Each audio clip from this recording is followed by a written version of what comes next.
Hey Jeff, adult child here, doing a video on my phone today, and I thought I would just, give you a little insight about what kind of accommodation I live in here in China. A lot of you have never been to China, mainland China.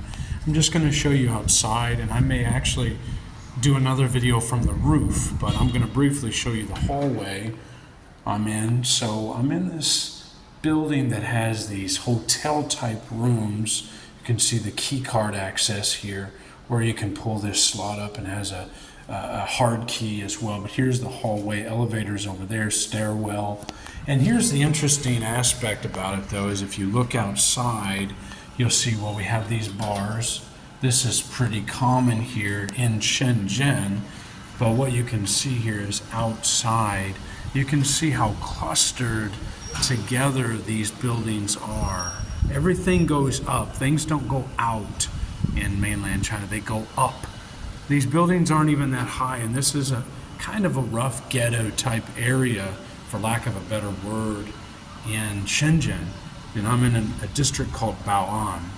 This is one of the lower end districts of Shenzhen, but you can see all the scooters parked down there. Now those scooters are electric scooters. Nothing here is gas powered. You can see these are all living. These are all places where people live. You can see their clothes hanging up over there. And you can also see the little shops at the bottom. So this is a community. This community here is actually called Mabu. This is Mabu community. And just so you can see out there,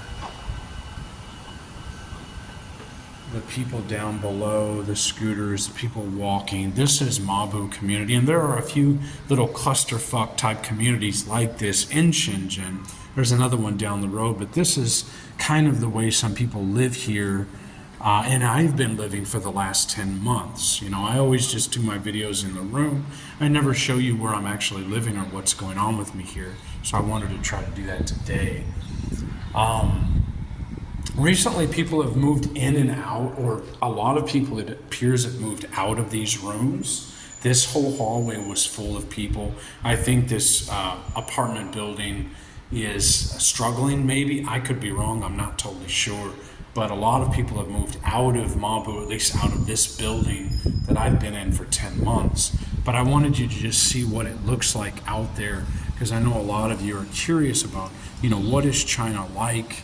And I may do another video on the ground for you. There is a rooftop to this building as well, 15th floor. It's actually not a bad view. And so, there's a little bit about that. Here's the hallway. Of course, China's got cameras everywhere. This is CCTV. Everything's recorded. You can see the camera there. Hello. And I'm sure the landlord's pissed at me as it is because I didn't give him a deposit for staying an extra month. There's a camera there. I'm just going to walk down the hallway with you. You can see the stairwell. You have can't see it well, but here's where your meters would be, and everything's recorded here. Mine 709, somewhere over here. So I try to take a snap of the actual reading, because you just never know if your landlord is going to charge you higher than what the number is. I've never actually received a real reading for the month, and I've asked, trust me, and I don't get it. So I didn't argue the case, because I don't want to deal with all the Chinese bullshit that goes into something like that. But stairwell here, dark, people might smoke in here. These rooms were occupied before. There's only one elevator in this building, and it takes forever to go up and down to get to where you need to go. You can see, your little year of the rabbit. I believe this year was the year of the rabbit, if I'm not mistaken. And in a couple of months, that's going to be another animal. I'm not sure what 2024 the animal is for that. But this room here is a bigger room. This is a good size room. It's got a bedroom back in there. That's a good one. Who knows how much that is. Here's my room. As you can see, it does have the key card there, and it has for the hard key as well. A lot of times when this guy comes in, 701, he slams his door. See, I'm between two doors here. I'm kind of back in this corner, so I incur a lot of noise between these two doors, and that has kept my room not as quiet as I'd like it to be. So here's the key card right here. You can see has Chinese on there, of course, and you just tap it at the door and go into the room. Now, the first thing you see when you come into my room here is you can see it's quite small. It's a shotgun room. It goes straight through. As soon as you come into the room, it's not as echoey, obviously, as the hallway, which is good. Some of the sound dampening is in here. The ceiling is one of the first things you're going to notice how fucking bad it is. The plaster's been falling off the ceiling and is crumbling and cracked in spots. It's been happening for months. And I've just never said anything to the landlord because I didn't want to freaking mess with it. I had too much else going on. You got your little shelves here. You got your door, I hang stuff, a dresser here, a wardrobe where I have very little in there. I'm packing up because I'm probably leaving this place in a few days. So I'm trying to get everything together because this is probably going to be one of my last few days in this apartment. The bed here, here's the bed. The bed is hard. I've had to layer it up like a pallet. Otherwise, you're sleeping on the spring. See, in China, they give you a box spring and they don't put a mattress on top of that. These are the little things that fucking grate on you and get on your motherfucking nerves in China. It's stuff about the culture where they cut corners because maybe the Chinese will sleep on bamboo, people. They'll sleep on wood, stone. They're resilient, they're tough, and they can endure the insufferable in a lot of ways. Now, these are the real traditional, typical type, hardy Chinese. Some of the more, the newer generation's a little softer, and they can't endure that kind of stuff as much. They need comfort, and they're a little bit, like me, I guess. I need comfort too. But this is what you got. My bed's very simple. I used some of the pillows from the couch. I had to get this couch put in here because the couch wasn't going to be in here. I had to slide it in from another room just to make this place more comfortable. It's already small enough. So you can see, I'd really like to flip this camera around. I guess I can't do that now that I've already started recording. But I'm going to just do it like this, I guess. So you have the AC. Now, this is what's interesting. And I've seen this, you see this in America some as well, but you've got the AC type unit in the wall. It's not central air or central heating, okay? You got this one unit because it's a small area, and the actual condenser, the AC unit, not what blows, but outside that has a refrigerant and all of that, is the unit is actually outside my window there. I've used a fan a lot, and if you look here, you can see already the dust. I just cleaned this thing like probably a week or two ago. 2 weeks tops. It's already got dust and dirt on there because mainland China, it just accumulates so much dust and dirt so quickly, and that's a reason why a lot of people can get sick here very fast if they're not used to this type. The lighting in here can be kind of dim. Today's a little dark and gloomy. The sky's been like this for a couple of days. You can see outside. What we're looking at over here, and here's look at this, bars on our windows. You have to do like this just to open the fucking window. So what are we looking at out here? Well, what we're looking at out here is the mall, which is right across the road. That is the Maxland Mall, Da Qianli, I think, Da Qianli. You can see the big letters over there near the red sign above the main door. I think it says Da Qianli. That means Maxland Mall. It's a pretty good sized mall, and around that corner over there on the edge where there's a big panda over there. We're looking at his back, but around that corner to the left, there's a woman who feeds pigeons, and she has made a little her own kind of career out of feeding the pigeons and having the kids buy bird food so they can feed the pigeons. Pigeons will jump in your hand, on your shoulder. It's kind of a cool little spectacle, and I haven't seen that really anywhere else. But in China, they'll make a profession out of anything they can find. They're very clever and really they're capable of doing that type of stuff. Really resourceful, I should say. So this is part of Mabu community. There's scooters up and down this little road right below me. This is the main road on this side down there where people are walking. There will be scooters up and down this road.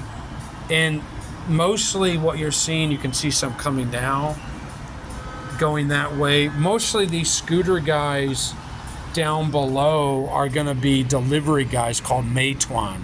Meituan is a delivery service in China, and they're all over this place all the time. Mostly at night, it gets really busy with those scooters, and you got to look. You got to watch over your left and right shoulder to make sure you're not going to get hit by a scooter. No, honk their horn; it'll hurt your ears.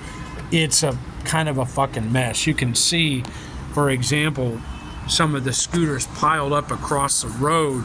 It's hard to see through the trees, but there are scooters everywhere. If you look over there, for example, over there on that corner again, that's a real clusterfuck. Where that big panda is back to us. That statue, there's a clusterfuck of scooters. That runs all the way down to the next street, and then over here on the other side of the road, that runs all the way down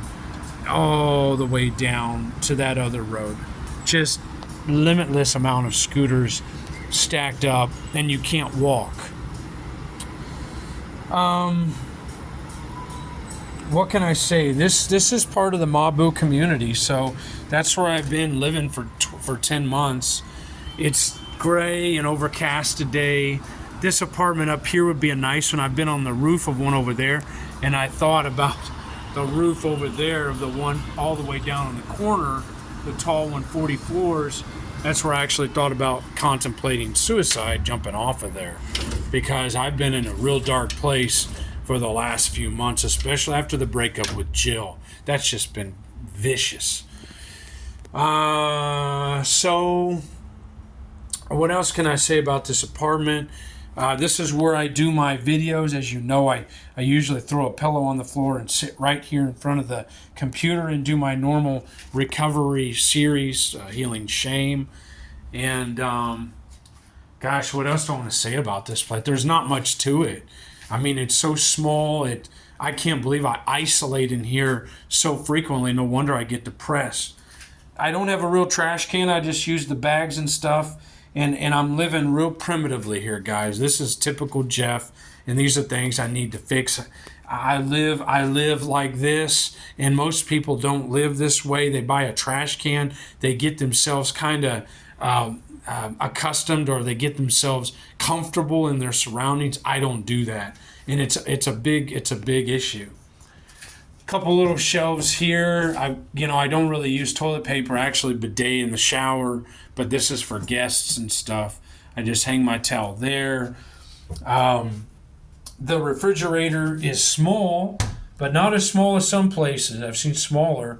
The freezer up top and the main door compartment underneath that. I usually store my water to get it cold and icy in the freezer, and I drink it. The washing machine here is you have where you put your soap up here, and you have your settings right here, the door, and you can see it's got the Chinese. I can't even read this. I match up what it says here with what's over here, and I know the timing. I usually use the second to last one to get it really hot, try to wash the clothes thoroughly, and then the last one does a complete rinse and spins all the water off. And that's how I do it. And then I either hang them in here, up there on the bar, up on the bars over there, all around wherever I can fit them, or I take them to the roof in the sun and let them dry. But I mean, this place is the smallest, worst, not the smallest and worst, but it's pretty small and pretty tough to live in for prolonged periods of time, just because it's so cramped. There's, as you can see, there's no burners, there's no oven, there's nothing here. In a normal studio, even in the United States, you're going to have even an oven in your studio with some accommodation for like cooking, arrange a burner there. That's not the case here in Shenzhen in these little type of communities like Mabu here in Shenzhen, and that is a real detriment, because they'll give you a little electric burner top and a little kettle. They will provide those with the apartment, but that's it.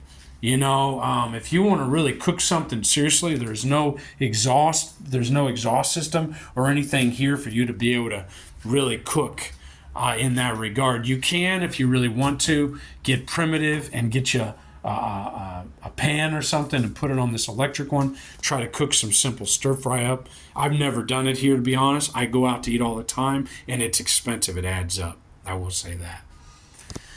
So you've got the washer here out this window. This is what's tough about a place like this. This is what you got looking out this way. You're looking straight out at the apartment next to you. You can almost reach your hand out there and touch that place next to you, and you can see people's shit hanging up. There's people that live in between and don't have a real good view, an okay view like I've got out this other window, but this is terrible. I've never experienced a kind of setting in China like this. I mean, this is just bad, guys. You know, and you've got people gonna live right next door. You have no idea who your neighbors are. You got 15 floors of these buildings. You know, there's gonna be people up here. Sometimes you'll smell their cigarette smoke or their cooking or whatever coming from these windows, and they move in and out. These places are so transient, it's unbelievable. In and out, in and out, in and out. You never know who anybody is. They're all Chinese. It's such a fleeting, transient place. It's hard to really fathom until you're in this environment. Here's the bathroom. Okay, so you got this bathroom that's, you know, got this glass type box situation going on, and inside here you can see, you know, I keep the door closed because it does have some smell emanating from the commode. And so I just close the door and I keep this closed off if I have to use the AC. I don't want the, hot air coming out of the bathroom or the AC to have to work harder than what it already needs to. And this is open. You see, that's open right here. This is not a completely closed place. You got an exhaust fan there, and there's an opening. So if it rains too hard, rain's going to come in there. Smells will come in through there, sounds, whatever. There's nothing here, it's a tiny little bathroom I've been living in for 10 months. Toothbrush, all this, the mirror gets fogged up. This is an electric hot water heater, not gas. This is electric powered, not gas, as far as I know. I think it's just electric. I believe so. I believe it's electric. It's got this meter here and all that. So if it was gas, it'd just have the line on the wall, like I've seen. So that's an electric unit. You can see obviously it's electric because it's plugged in. Yeah. But this is it. This bathroom can get slimy and all that and down in there. It's hard to keep it clean, but close this door. Man, I didn't expect this video to be this long, but I really wanted you guys to see what it's like to live in an apartment in a community in Shenzhen, China. And this is what I've been doing for the last 10 months. It has been tough. I've gotten used to it. I've adjusted somehow, but it doesn't mean it's been easy for me either. I've gone through a lot of things in this place. A lot of girls have been through here. There was Jill, which was the longest lasting one, roughly 3 months, but we weren't together in here all 3 months, and that crashed and burned, and it was just not a lot of girls have been through here, a few, and it's been a weird experience. I'm going to tell you. I don't know where anything goes. I just wanted to record a video for you, let you see what it's like inside a Chinese apartment, and there you go. Okay, 谢谢你 and 再见, because that means thank you and goodbye. So, I should have said Manzo at the beginning. Welcome to my little humble abode, but there you are, and talk to you later. Bye.